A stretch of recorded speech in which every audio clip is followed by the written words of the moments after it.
He was a tiny man, barely 5 feet tall, and weighed less than a sack of cement.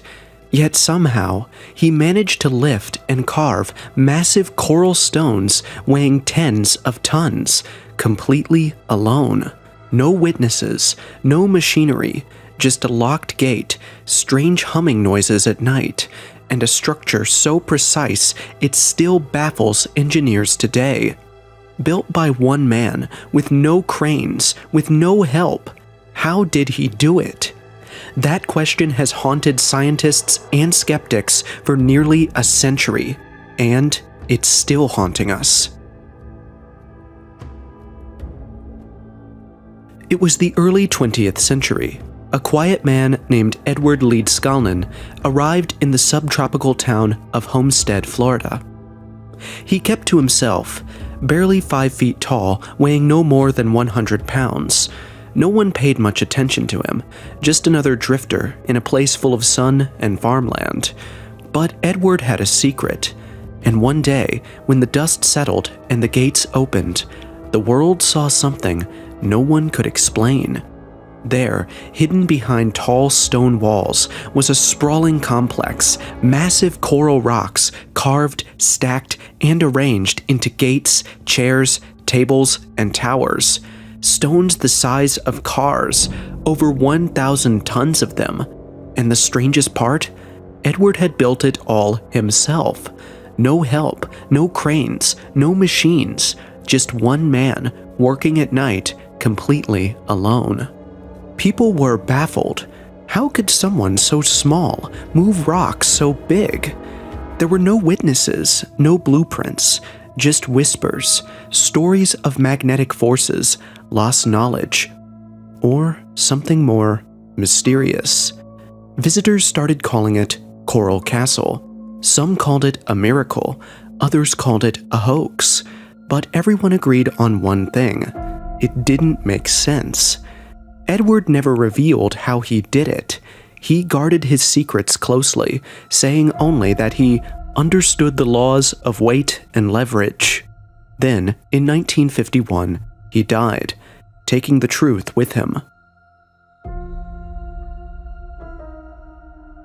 The real mystery in this story isn't the castle or rocks. Heck no.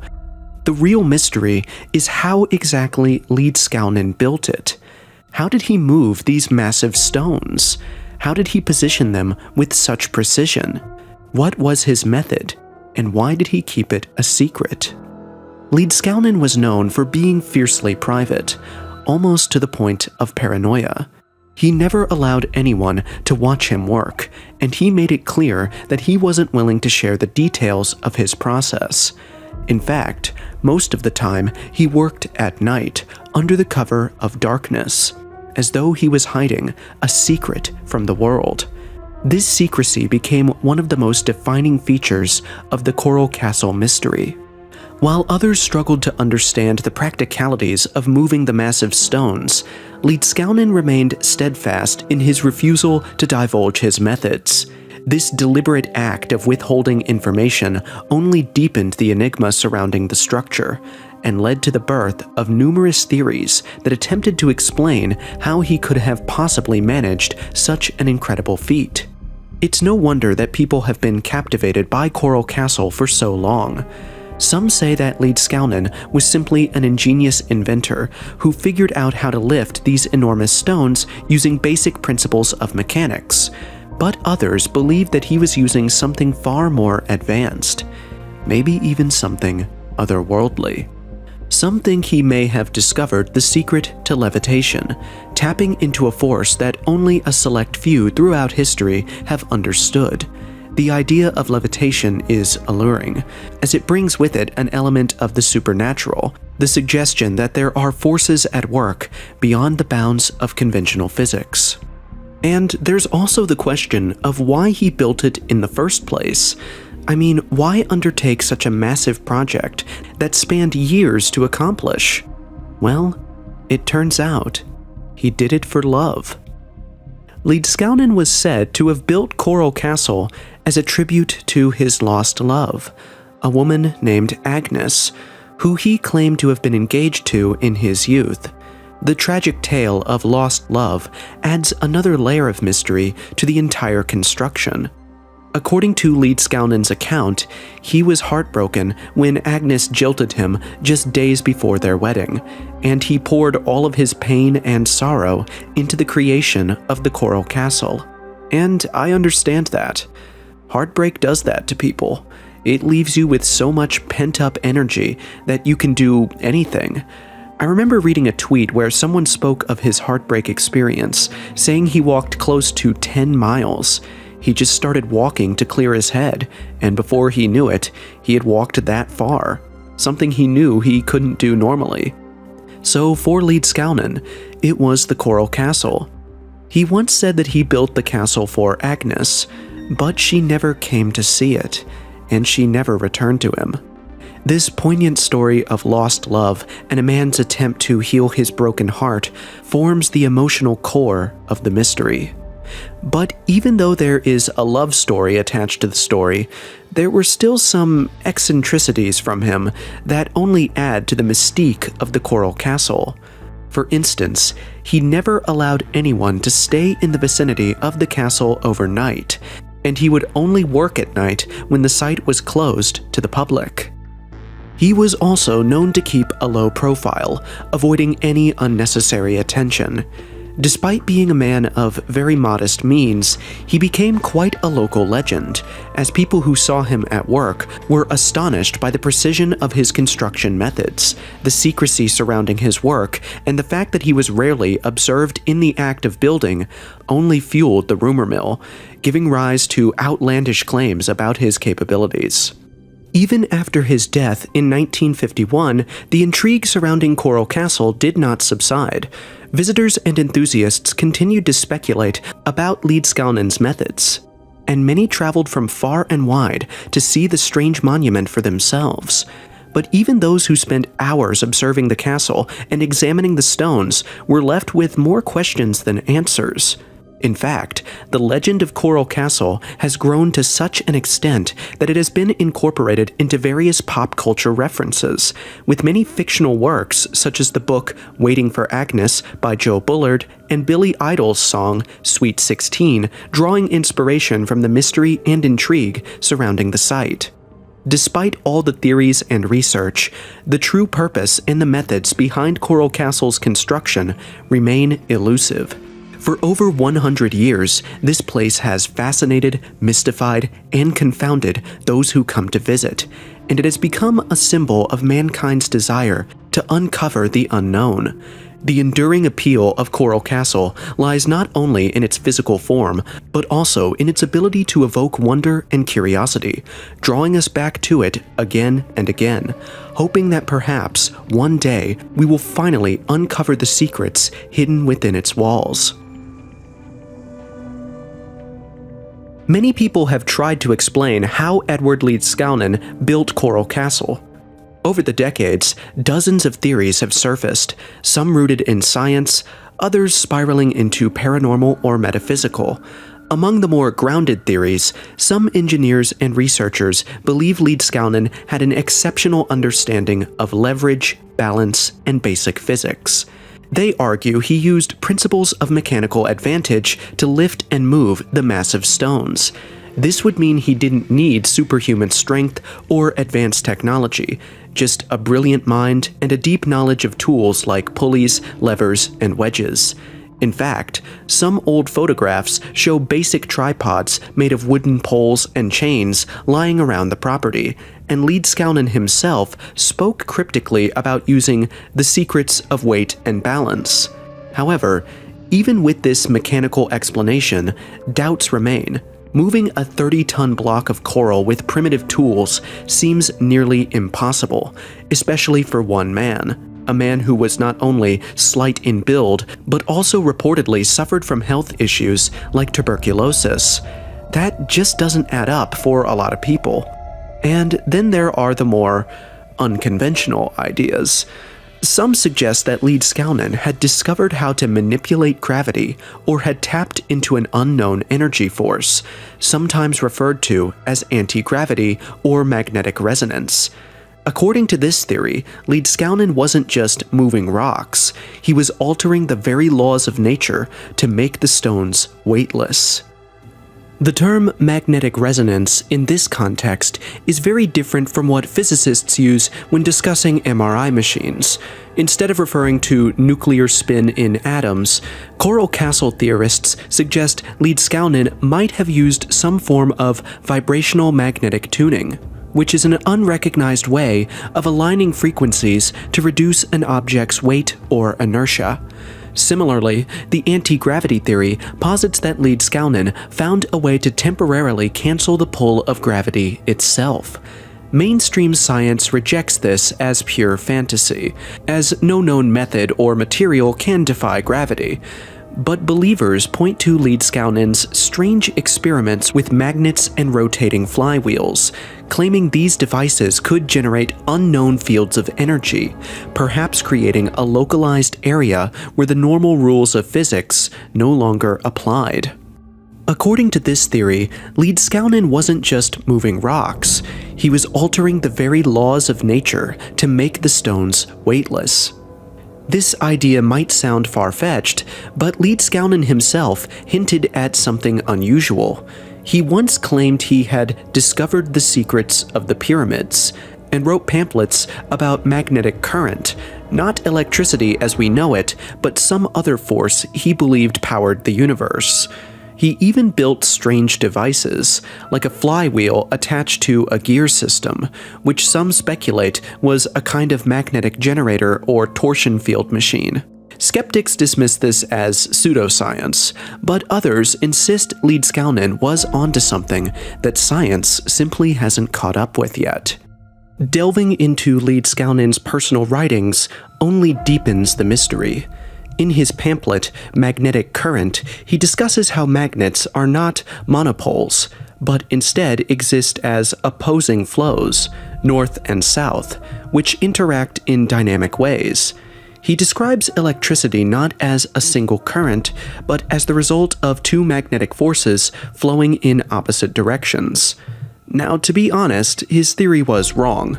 While the traditional view of electricity is a single current, the idea that it can be conceptualized as two magnetic forces flowing in opposite directions is a simplified and somewhat misleading explanation of electromagnetism.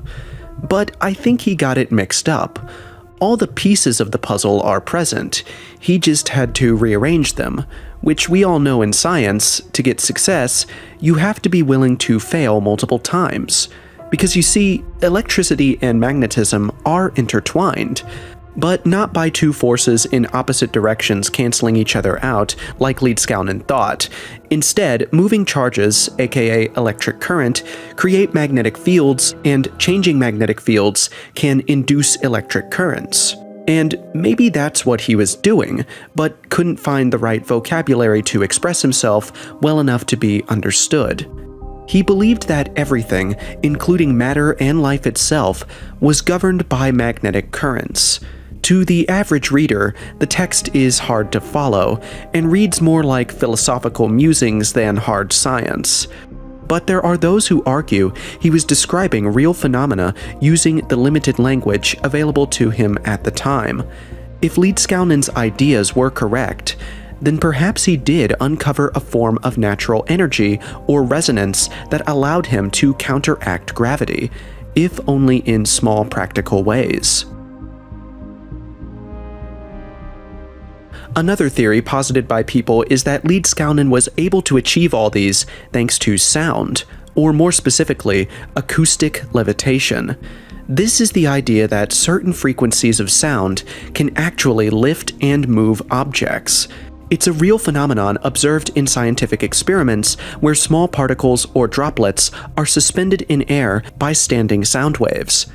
Some researchers believe Leedskalnin might have used sound in some form to move the stones. The theory goes like this. By striking certain frequencies, either through tuned tools or resonant cavities carved into the coral, Leedskalnin could have achieved a state where the rock's weight was neutralized or significantly reduced. And I'm not joking. Sound waves can be used to move objects, particularly small ones, through a process called acoustophoresis. Sound waves, which are pressure waves, can exert a force on objects, allowing for manipulation and movement.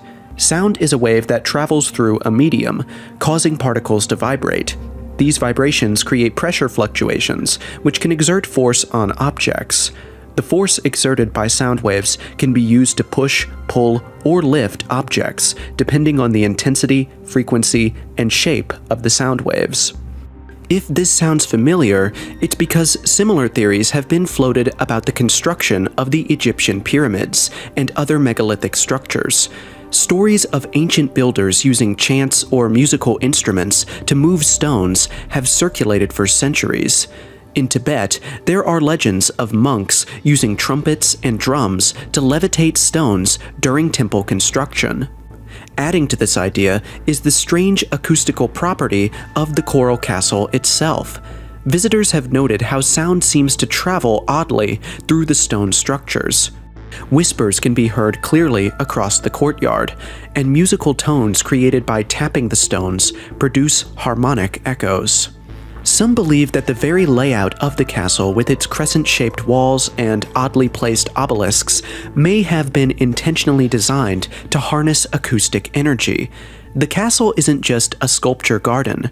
It might be a kind of resonant machine, a device built not only to last, but to operate on principles we haven't deciphered yet. There's also the question of magnetism. Throughout Coral Castle, Leedskalnin incorporated magnets and magnetic materials. He was obsessed with magnetic fields and believed they held the key to understanding the universe. Many of the tools found after his death were made from repurposed car parts, specifically components from old ignition coils and magnets from engines. Some speculate that he used these pieces to construct a kind of magnetic amplifier or field generator. Others point to the large flywheel in his workshop, which had embedded magnets and was mounted on a heavy iron axle. Could this device have generated a localized magnetic field strong enough to affect the weight or structure of the coral stones? If so, then Coral Castle wasn't just built with tools. It was built using a form of experimental physics. There are even theories connecting Leedskalnin's work to Nikola Tesla. The two men were contemporaries, though they never met, but they both shared an interest in unseen forces like magnetism, electricity, and resonance. Some researchers suggest that Leedskalnin may have drawn inspiration from Tesla's experiments with wireless energy and field harmonics. Like Tesla, Leedskalnin was fascinated with the Earth's natural energies. He believed the planet itself was a generator, constantly pulsing with magnetic current that could be tapped into for work. If that's true, then maybe Coral Castle wasn't just a monument, it was an antenna, a device that drew in and focused the Earth's own power. This would make Coral Castle less of a mystery and more of a prototype for energy technology, lost or suppressed over time. Then there's the emotional theory, the idea that Leedskalnin's intense emotions, especially his heartbreak over Agnes, somehow fueled his ability to perform incredible feats. While this doesn't align with science or engineering, it speaks to something more human, the power of obsession, focus, and will. There are many accounts of people who achieve seemingly impossible things through sheer determination. Whether or not emotion alone could give rise to such a feat, it's undeniable that Leedskalnin poured every ounce of his being into the Coral Castle.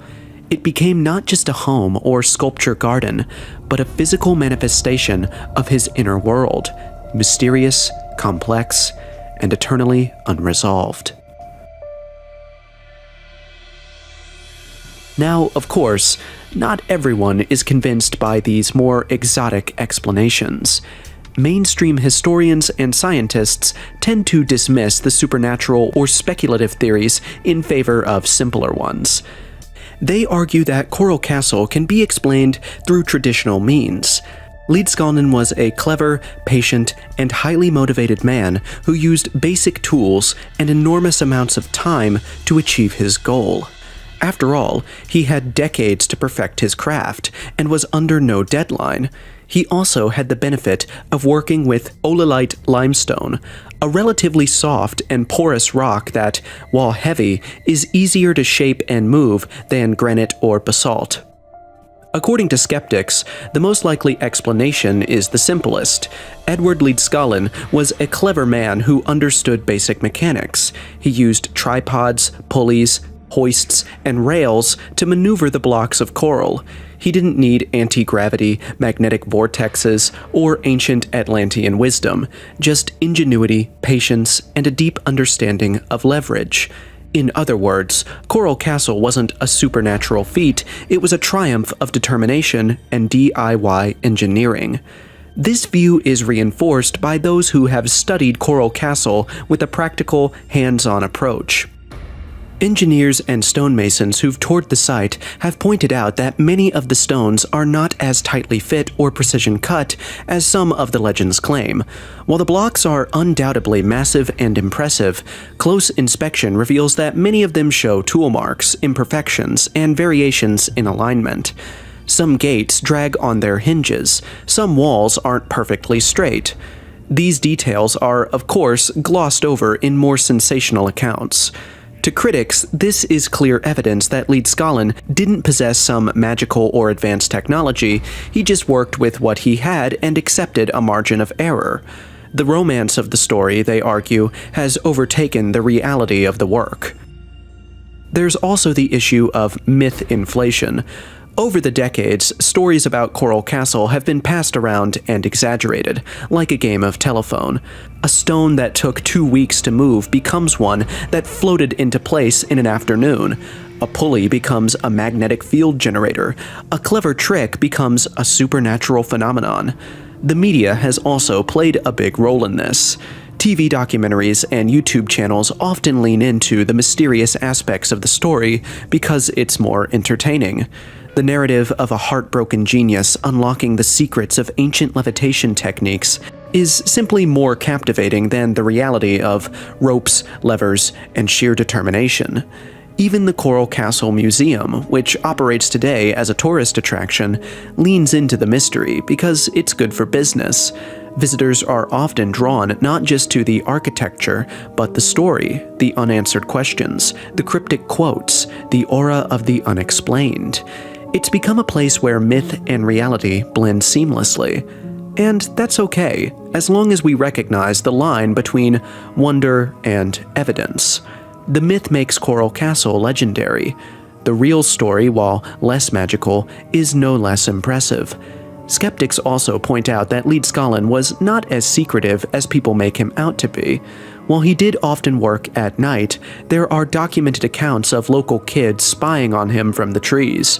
A few even claimed they saw him moving the stones using chains, pulleys, and wooden tripods. In fact, several people in Homestead reported seeing flatbed trucks hauling coral blocks from the quarry to the castle site, sometimes with the help of hired drivers. Leedskalnin may have downplayed this or insisted he worked alone, but that doesn't mean he literally moved every stone by himself without help or equipment. The man alone with mystical powers narrative may simply be part of the mythos that grew around him, a combination of eccentric behavior, isolation, and public fascination. Even the much-repeated claim that nobody ever saw him work is probably untrue. Coral Castle was built over nearly 3 decades, and during that time there were numerous opportunities for people to witness part of the process. It's just that nobody ever saw anything that looked supernatural. The lack of detailed eyewitness accounts isn't necessarily evidence of something miraculous. It's just how folklore builds itself when someone eccentric does something difficult. In the absence of official blueprints or recorded methods, the imagination fills in the blanks. The flywheel in Leedskalnin's workshop, often pointed to as some kind of energy device, is another example of how critics say people see what they want to see. To some, it looks like a magnetic vortex generator. To others, it's just a flywheel from an old Ford truck, connected to a chain drive. It could have been part of a makeshift winch or hoist system. The fact that he embedded magnets in it is interesting, but not necessarily groundbreaking. Magnetism is involved in many basic electrical and mechanical systems. For critics, the presence of magnets doesn't mean he was tapping into Earth's energy grid. It just means he was experimenting, like any curious mechanic might. Leedskalnin's writings, particularly Magnetic Current, are another source of debate. Supporters claim he was laying out a new understanding of the universe. Critics say it's the rambling of an untrained mind, trying to describe physics without the proper vocabulary. To be fair, the text is confusing and repetitive. It doesn't use equations or measurable results, which makes it hard to test or apply in a scientific sense. There are no experiments laid out in a way that others can replicate. While it's possible he was touching on real phenomena, after all, magnetic fields are still a frontier of scientific discovery, there's no consensus that Leedskalnin actually discovered anything revolutionary. For skeptics, his work reads more like a philosophical journal than a scientific document.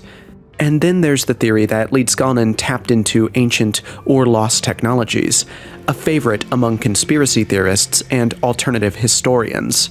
Critics find this idea even harder to swallow. First, there's no evidence that ancient cultures had access to anti-gravity, sound levitation, or magnetic manipulation.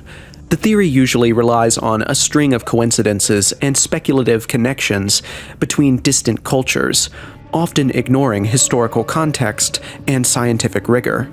The argument tends to go, we can't figure out how they did it with the tools we think they had, so they must have had secret knowledge. But this kind of reasoning is problematic. It assumes that just because modern people find something difficult to replicate, the original builders must have had help, whether from ancient astronauts, vanished civilizations, or rediscovered vibrational forces. What critics say instead is that we consistently underestimate the capabilities of people in the past.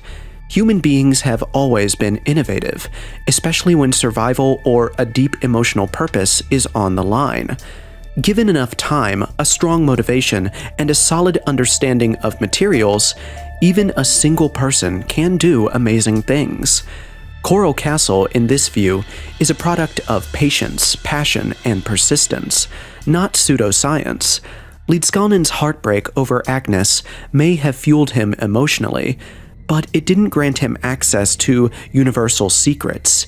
It simply gave him the drive to do something extraordinary, the hard way, one stone at a time. And weirdly enough, the critics are actually on Leedskalnin's side, because mind you, what he did was still very impressive, and romanticizing the mystery can obscure the very real accomplishments of Leedskalnin. Instead of marveling at what he achieved with limited resources and education, people look for external or supernatural explanations. It's as if the idea of one determined man achieving something great isn't enough. There has to be a twist.